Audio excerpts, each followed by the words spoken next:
Hey, what's up, everybody? We have a new YouTube channel. Make sure you subscribe right now. Leave a comment on the video. Share it with your friends.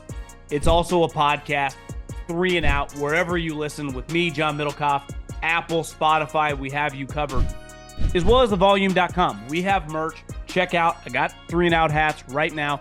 Thevolume.com. Search the podcast. Buy some merch. Okay, let's dive in to the Middlekauff mailbag. Very easy to get involved. At John Middlekauff. At John Middlekauff is the Instagram. DMs wide open. Fire in. If Brock wins the Super Bowl and Kirk Cousins becomes available, do you think Kyle would take him? And do you think Brock's future if he wins or loses? I don't think win or lose, Kirk Cousins is coming to the Niners. So I think Brock Purdy is going nowhere. I mean, he'd have to throw 7 interceptions, and even then, I think he's the starting quarterback next year. What are your thoughts on the whole Mahomes, Kelce, and Tucker situation? Clearly, the Chiefs are trying to push a narrative that Tucker was in the wrong, but they are failing to talk about the fact that they were out warming up before the scheduled team warmups. I've never been an NFL player, so I don't know the exact rules on the warmups, but before quote-unquote official warmups, I've been to, I don't know, 50 NFL games. That might be high, but let's just 30 NFL games. And every game I've gone to, because the first game I ever went to was when I worked in the NFL. So basically from 2010 till a couple years ago. If I work in a media, I would go to the game really early, like hours before, like 3 hours before, and go on the field. It's a great time to kind of, bullshit with the coaches, talk to people. Players are everywhere. There is no like segmented, you can stand here, you can't stand here. Listen, I'll be honest, I didn't spend that much time on that story. I don't really care. Part of it is like, I don't know, he's a kicker. I mean, I know he's the greatest kicker I've ever seen, you've ever seen. I just don't really care. I also think it's kind of a free-for-all. You're allowed to kind of warm up wherever you want. This is before you put on the pads, right? If 3 hours before the game, you go out to a game. Let's just pick 2 teams. Let's pick the Cowboys and the Eagles. If I just went out 3 hours before a game, Cowboys, Eagles, you might find like Micah Parsons in shorts and a t-shirt doing a stretch over there. And, Tony Pollard in one corner working out, and AJ Brown and Fletcher Cox doing their, like, everyone's kind of everywhere. Everyone actually is kind of talk to some guys. You might see some former teammates lightly say what's up. You definitely see the coaches on different staffs kind of bullshitting. It's kind of like it's almost like a driving range. You just kind of can do whatever you want. There's not like some strict rules. I just read the article in The Athletic. Any interest in talking about Zach Wilson's story being leaked where he said he didn't want to start? The article said at one point, Saleh held a coaches meeting and demanded cell phones. Personally, if my boss tried to demand to look through my phone, I'd tell them to kick rocks. But is that common thing to occur in the NFL? When I worked in the NFL, I didn't even know that many people in the media. I would have been terrified to give any inside information. But the longer you've been in it, you kind of become numb to it. Like, here, I talked about it earlier on the podcast, but think about this. If I think there's a chance we're all getting fired, and I don't really like the guys I work with, why do I care? The other thing is, you're less likely to leak. Like, let's face it. When the Wink Martindale story broke, I piggyback it off it. It broke with Jay Glazer. Where do you think Jay Glazer got that story? Where do you think he got it? I don't want to source guess here, but he got it from Wink Martindale. When you're rich and you're older, you don't give a shit. Here's the other thing. When you don't respect who you're working for, you really don't care. Do you notice not that many stories come out about Andy Reid or Bill Belichick this way? I mean, obviously, Belichick, some stories come, but they're all coming from the owner. Even Pete Carroll. Like, the last year's not perfect. There weren't that many crazy leaks. Why? Because you know you're working for a Hall of Famer. You know this guy is going to be the greatest recommendation you're ever going to get. Even if you disagree with stuff, you kind of keep your mouth shut. Look at Kyle and McVay. It happens to bad organizations and coaches who other coaches don't think are good. Because you would never, if you're working for Nick Saban and something happened, leak to someone about Nick Saban. One, I don't think they'd write it. Like Deanna Rossini would not write something right now like this, even if something similar happened about Andy Reid, Kyle Shanahan, or Sean McVay. Those guys have too much power. You know when the media really attacks? When they see the house on fire. You wouldn't write this because you're like, Chiefs will never let me around. The 49ers will cut me off. Do you know what these reporters are looking at with the Jets? That building is on fire and that thing is going to burn to the ground next year. So what am I doing? Why do I care? Because you are like, this doesn't make Robert Saleh look good. So the moment you write that, you're kind of shorting Robert Saleh. Now, once upon a time, Tom Jackson on NFL Countdown or whatever, when the Patriots, the year they started 0-2, said that everyone hated Bill Belichick and that Bill Belichick's career was headed toward the toilet. And that was 2001. And then obviously things changed. He won the Super Bowl and won several since. I think he hated Tom Jackson.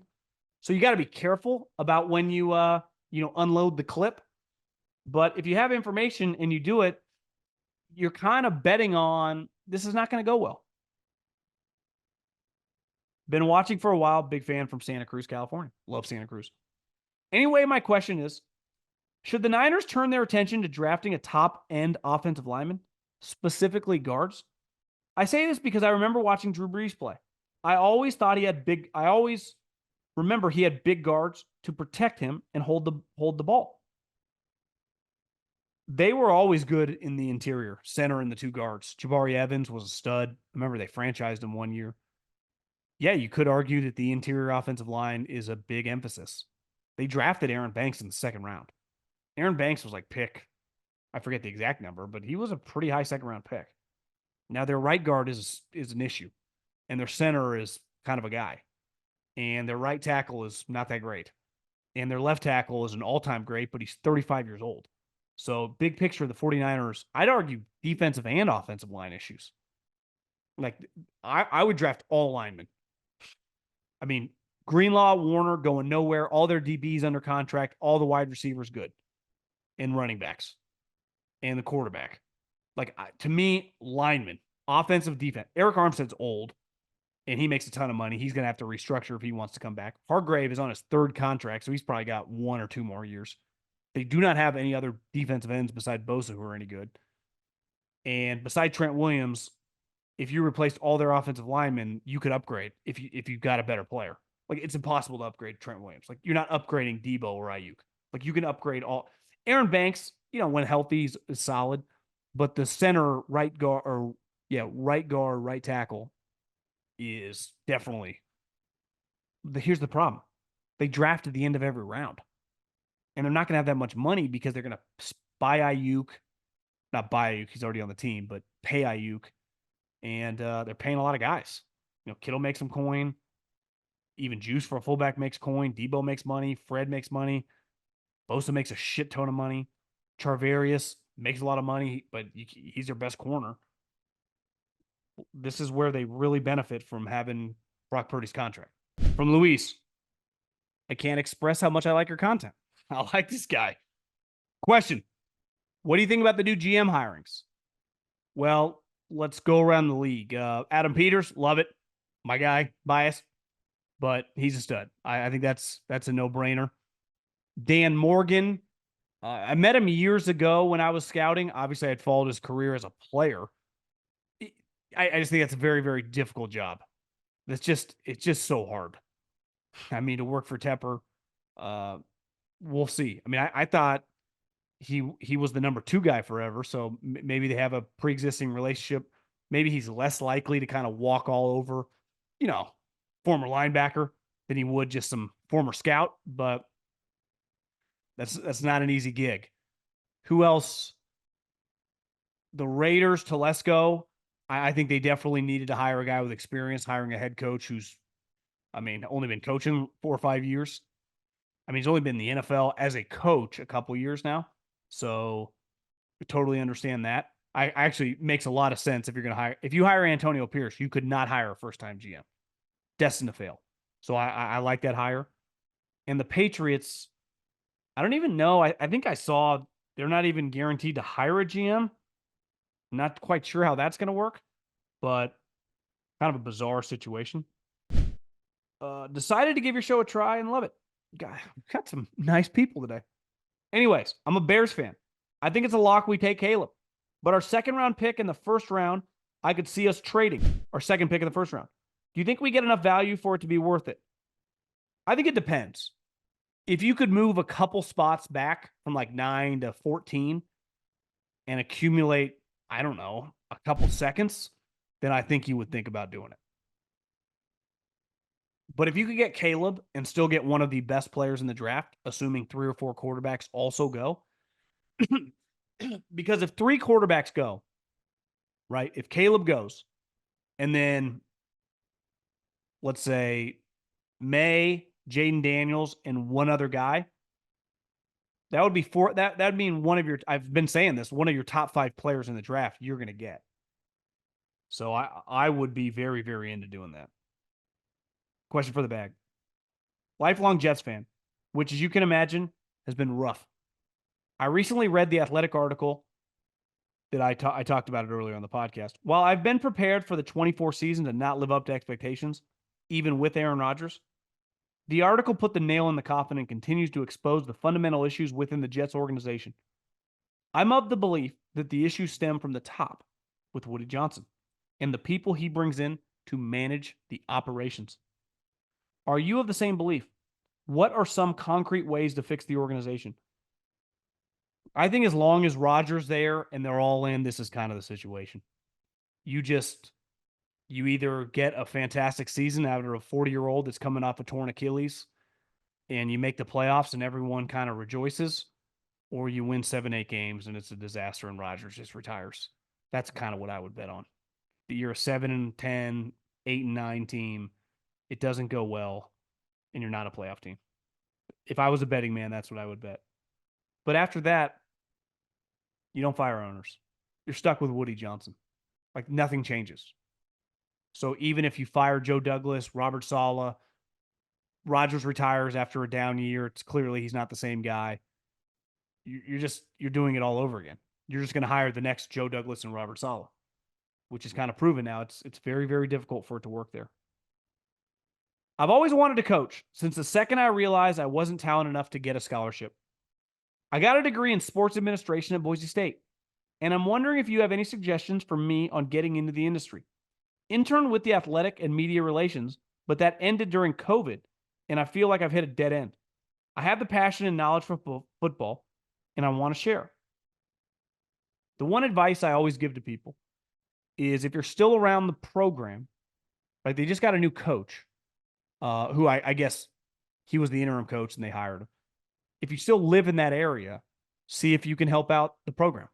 Recruiting coordinator, just get your foot in the door. I was talking mentor would be strong, but I gave advice to this guy. And it did, the COVID hit and it didn't really work out. And he called me back and he's like, I have an offer to go work at like a financial institution. And I would imagine make 6 figures.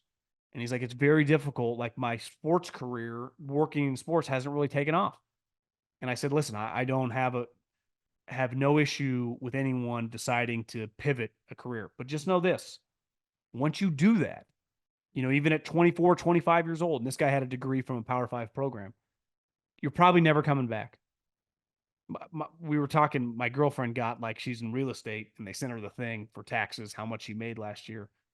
And I was like, she's younger than me. She just turned 31.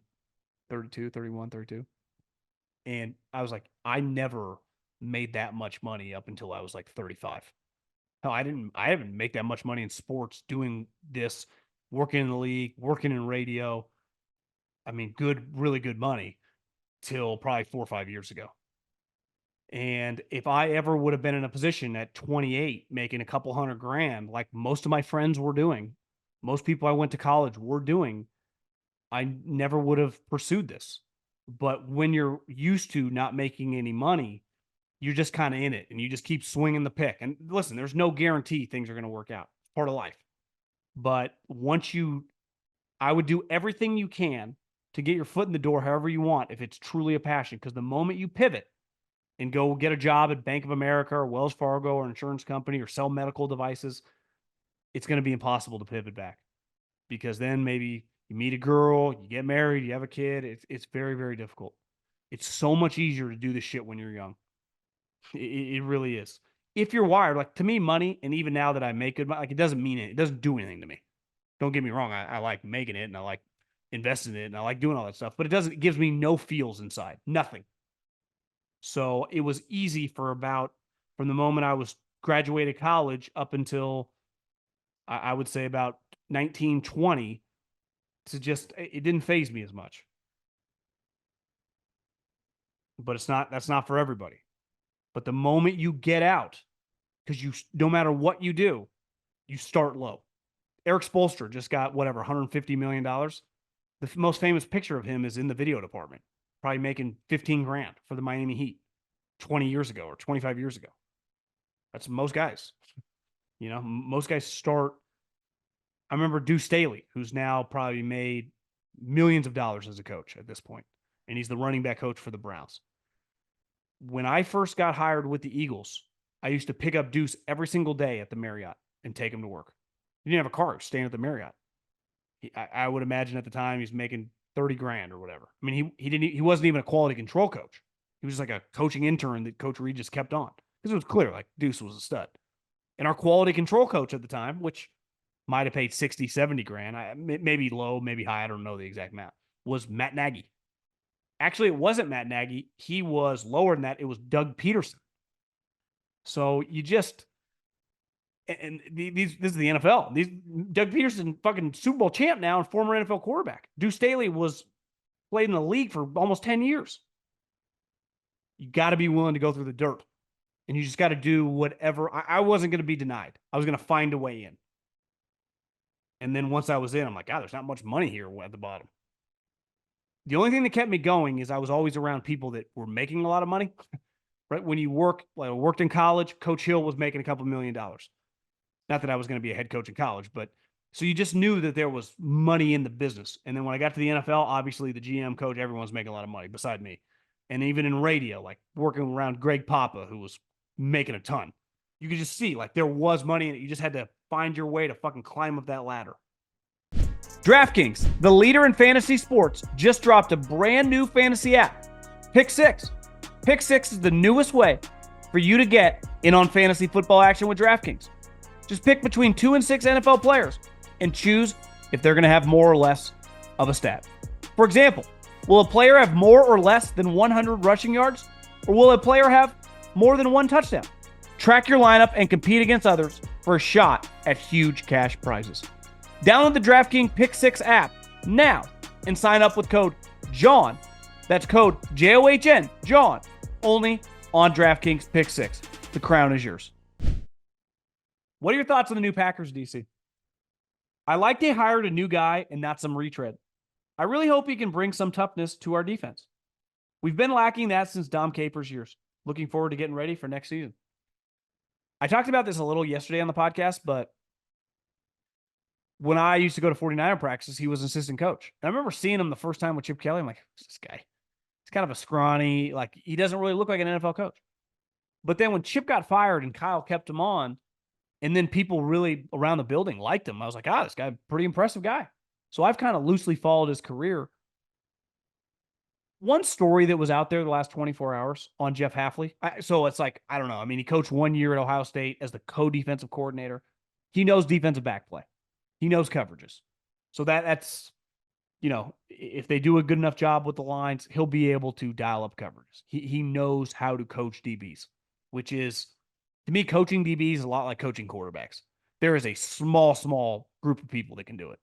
And if you have that trait, you are a valuable asset. So I like the hire too. But one thing I found funny was like, this shows us college football is broken. He left being a head coach at Boston College for the Packers defensive coordinator job. The Packers defensive coordinator job is a better job than the Boston College head coach. With NIL and the transfer portal, Boston College, I'd argue, is a bottom 10 college job. You have no fucking chance to win. Zero. Not possible. You are going to get mollywopped as this goes. So he left not because it's just not a good job. I'd argue pre-NIL, it's just not a good job in general. So he's much closer to being a head coach in the NFL. Hell, Ohio State, if he takes the defensive coordinator job, he can never win more than 7 games there. It's only going to get worse. So I don't even think it's that crazy. Like, yeah, most guys probably leave. It's just the other thing. It's not like, he was making $4 million there. The Packers are paying him $500,000. He's probably making $3.5 million. I mean, he got paid he had leverage. Like, he was a head coach. Like, I don't have to leave. You understand these coordinators in the NFL, like Wink Martindale gave back $3.3 million. That's how much money he was making. Vic Fangio and the Eagles, I mean, I bet they're paying him $4 or $5 million. What do you think Boston College is paying their head coach? This ain't Ohio State or Alabama. So, yeah, I like it. I've always just following his career loosely. I think he's just an impressive, smart guy who can coach corners and safeties. And if you can coach the secondary, that means you can call defenses, because a lot of calling defenses is the coverages, especially in a passing league. Lifelong Broncos fan here, who also always respected Brady from start to finish. But I believe these Brady versus Mahomes first 6 years comparisons aren't taking in the full context. Though Brady's first 6 years, he had 3 Super Bowls, but only 3 Pro Bowls, and the Pats defense was considered the driving force. And Manning was considered the best quarterback in the league. The debate early always was, see, this guy's my age, he remembers, Manning's accolades or Brady's winning. Whereas the moment Mahomes stepped on the field, he was considered the best of one of the top quarterbacks in the league and the driving force for the Chiefs. He's the best of both worlds. Shouldn't this be considered? Yeah, I mean, as time passes, people forget, right? And that's why, as you age, listen, it's 2024. By 20 years ago, Brady already had multiple Super Bowls. 20 years ago. So as time goes on, you forget about the context. When you hear people talk about Michael Jordan and the Bulls, the casual fan talks about 96 to 98 as their best teams. YouTube, Michael Jordan and Scottie Pippen in 91, 92, 93.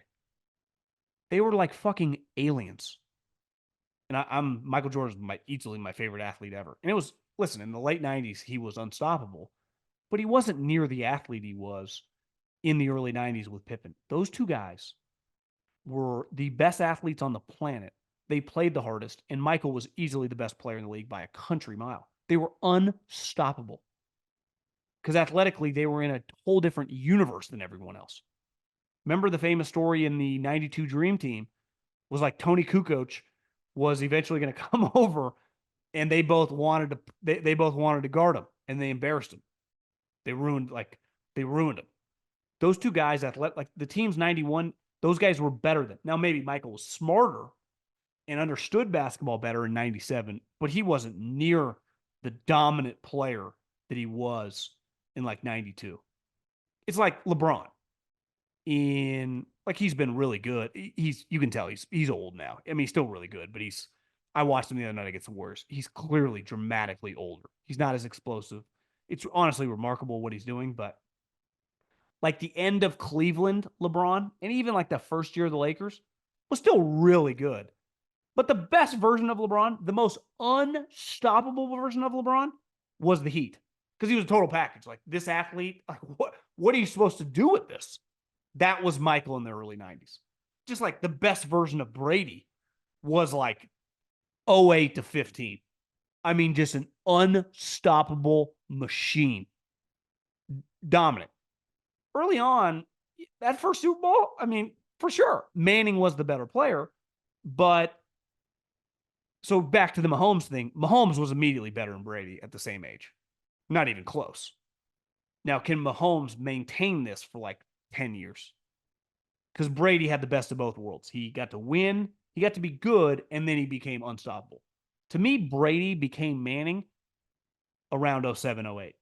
But the first 6 years of Brady's career, he was like a high-end, like Kirk Cousins. That sounds fucking crazy, I know. I don't, that sounds worse than it's, I don't even mean it like that. He was like the ultimate game manager who was really, because that's how the team played. And then once they started leaning on him, they got him better weapons. He flipped the switch. And then he became Manning. And then there were basically two Mannings, but Brady was better in the playoffs when he became Manning. You know what I mean? Sounds crazy that I just compared Brady to Kirk Cousins. But I don't totally want to take it back. Like 04 version. But he was, again, better in the playoffs. Mailbag question here. I'm a big Kelce fan, but still think Gronk was the best blocking tight end, also being the best tight end in the league when he played. Injury certainly cut Gronk's career short. He's the same age as Kelce, but how they were used has a lot to do with it. For most of Gronk's career, due to the lack of deep threats outside, the seam route was the only explosive play the Patriots had, which led to a lot of head-on collisions, with the flying safety on the other hand. KC has been mostly a pass-first offense, so Travis is not asked to block as much. He also had most of his career a deep threat with Hill, helping to clear the middle of the field, atop of having a great Andy Reid designing the plays for him. He even said before that Andy's play design is why he's often wide open. Would love to hear your thoughts. Totally. I mean, I don't think that's debatable. Kelce can't block like Robert Gronkowski. Kelce can't block like Kittle earlier in his career. Or even, I mean, Kittle's still a really good blocker. He was a dominant blocker young. Kelce is the greatest pass-catching tight end of all time. Forever, it was Tony Gonzalez, and before that, it was Shannon Sharp. Gronk is much more in the camp of, like, there are two separate tight ends. Guys that you could just run the ball all day behind. That's Rob Gronkowski, George Kittle, Mark Bavaro way back in the day. And then there are the guys that are like an unstoppable pass threat. Most of my life, it was Tony Gonzalez. Then, before it was Shannon Sharp in the 90s. And now it's Travis Kelce. Now, they all play the same position, but they truly are asked to do. Like, those guys are closer to being like the best slot receivers of all time. And that sounds like a slight, but you know what I mean. Where Gronk and even Kittle, to a lesser extent, are like pseudo offensive linemen half the time. Kelce's just not. So it's hard to really compare those two.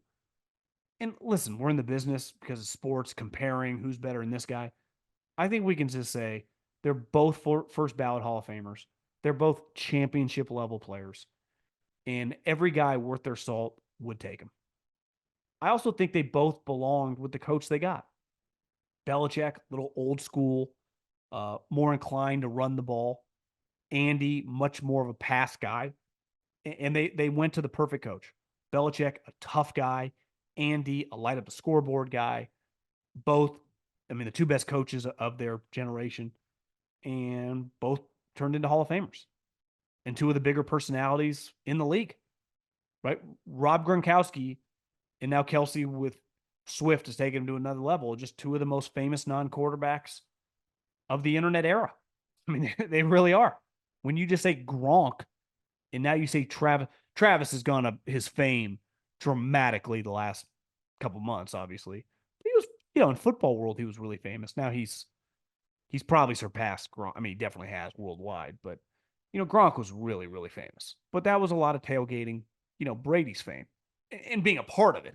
This sounds like I'm not trying to take shots at any of this. Like I love Gronkowski, I love Kelce, and I just think they're not apples to apples, right? They're two different type players, Hall of Famers, and either guy I'd want on my team, depending on what kind of offense I'd ran, depended the guy that I'd want, right? If I ran like Kyle Shanahan, if you could pick a 22-year-old Gronk or a 22-year-old Kelce, he'd probably go Gronk because he likes running the ball. If you went, the Andy Reids, I'm trying to think of the, just look around the league, the teams that pass more, they would lean Kelce. They like spread offenses. Cliff Kingsbury just got hired with the Raiders. He'd fucking love Kelce. 4 or 5 wide, put him out there. Not that Gronk can't do that, but if you have a run-heavy offense, and even I heard Gronk, maybe he told Rosillo this earlier this year, is that like as he got older, like he started not blocking as hard because his body couldn't take it. And he learned, like, I got to be more of a positional blocker. Early on in his career, he took pride in like being like Trent Williams at tight end. But it's hard to maintain that as you get into the 30s and you get beat up.